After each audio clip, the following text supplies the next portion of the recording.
সদস্য সচিব জনাব রুহুল কবির রিজভী এবং মিডিয়া সেলের প্রধান জনাব পাবেল, ডক্টর পাবেল, আমরা আরও সংশ্লিষ্ট যে কয়েকজন আছে, আমরা সিকিউরিটি টিমের প্রধান সহ ব্রিগেডিয়ার সান সহ সরেজমিনে বিমানবন্দরে যেখানে তিনি অবতরণ করবেন সেই জায়গা থেকে কিভাবে কোথায় বসবেন এবং গাড়িতে উঠবেন এবং সমস্ত রাস্তা যে দিক দিয়ে উনি এবার কেয়ার হসপিটালে যাবেন, ওখান থেকে বাসায় আসবেন এবং অন্যান্য অনুষ্ঠান আমরা যেটা করতে চাচ্ছি সেটা সময় মতো আপনাদেরকে জানাবো। সেগুলো সরেজমিনে আমরা একটু পরিদর্শন করে এবং সংশ্লিষ্ট সকল কর্তৃপক্ষের সাথে একটু সমন্বয় করতে গিয়েছিলাম। আর নিরাপত্তার বিষয়টি আলাদাভাবে সরকারের সংশ্লিষ্ট মহলের সাথে সব বিভাগীয় প্রধানদের সাথে আমাদের নিরাপত্তা টিমের যিনি প্রধান এবং অন্যান্য সদস্য আছেন তারা সমন্বয় করছেন বেশ কয়েকদিন থেকে। সরকারের পক্ষ থেকে আমরা বেশ সহযোগিতা পাচ্ছি এবং আমরা সারা দেশের আমাদের সমস্ত জেলা পর্যায়ে, উপজেলা পর্যায়ে, ইউনিয়ন পর্যায়ে পর্যন্ত আমাদের সকল সংগঠনের, বিএনপি সহ সকল অঙ্গ সংগঠনের সকল নেতা কর্মীকে আমরা ইনস্ট্রাকশন দিচ্ছি কিভাবে তারা 24 তারিখের রাতের মধ্যে অথবা 25 তারিখের সকালের মধ্যে তারা আমাদের প্রিয় নেতাকে স্বাগত জানাতে ঢাকায় আসবেন। এর মধ্যে সারা দেশের সমস্ত জনগণের মধ্যে ব্যাপক উৎসাহ উদ্দীপনা আছে।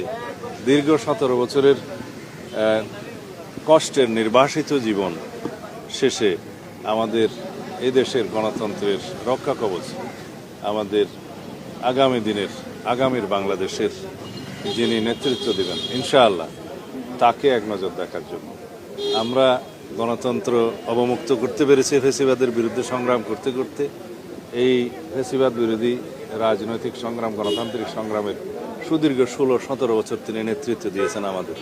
তো সুতরাং আমরা চাই যেন তার এই ঐতিহাসিক প্রত্যাবর্তন যেন বিগত 55 বছরের ইতিহাসে যেভাবে যা কিছু দৃষ্টান্ত হয়েছে তাকে ছাড়িয়ে যায় এবং আগামী 55 বছরের ইতিহাসেও যেন সেরকম কোনো ঐতিহাসিক ঘটনা না হয়, সেরকম একটা আমরা স্মরণীয় করে রাখার জন্যই আমাদের সমস্ত আয়োজন হচ্ছে।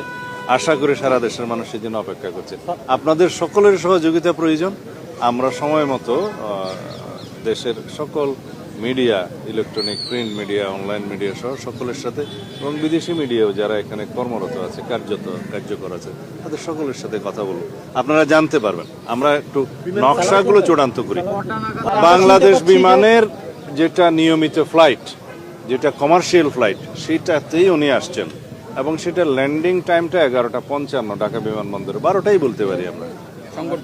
আমরা জায়গাগুলো দেখছি, যেহেতু বাংলাদেশের জনগণ তাকে এক নজর দেখার জন্য উদ্গ্রীব হয়ে আছে, উন্মুখ হয়ে আছে এবং তার দুটো কথা শোনার জন্য উন্মুখ হয়ে আছে, সেই জন্য আমরা ব্যবস্থা করার চেষ্টা করছি কোন জায়গায় হলে সেটা ভালো হয় এবং আমরা সেটাকে অ্যাকোমোডেট করতে পারবো, সবাইকে আসতে পারবো, জনদুর্ভোগ যাতে না হয়, সব কিছু বিবেচনায় আমরা জায়গাগুলো পরিদর্শন করছি। আপনারা জানতে পারবেন।